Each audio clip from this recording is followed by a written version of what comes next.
Assalomu alaykum. Mana biz 24-dekabrda 2025-yilda limonlarimizni uzib, nima deydi? Tozagina uzib, hozir bozorga chiqaryapmiz mana. Yuvib, chiroyli qilib bozorga chiqaryapmiz. Bepardoz ko'rsatma limoningni degan gap bor xalqda. Shuning uchun avvalambor xush kelibsizlar limon choyga deb qolardim kelganlaringizda. Mana limonlarimiz hozir shunaqa modda bo'lib ketdi. Urfga kirdiki, mana shunday barliq qilib o'zishini. Chunki saqlama limonlarga nisbatan bu 5-6 ming so'm qimmat ketyapti. Mana bugungi kunda hozir to'g'ri gap yaxshi olyapti buni.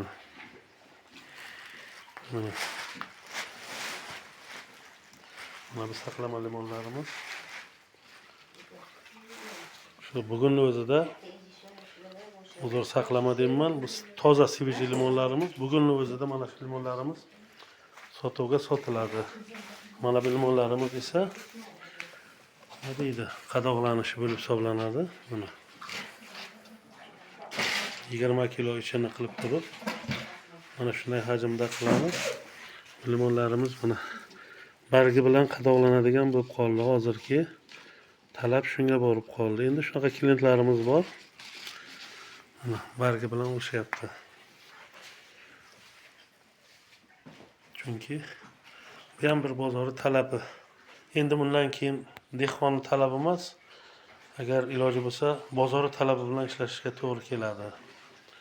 Shuning uchun mana shunday qilib limonlarimizni sifatlisini mana shunday barliq qilib, har birini bargi bo'lishi kerak mana.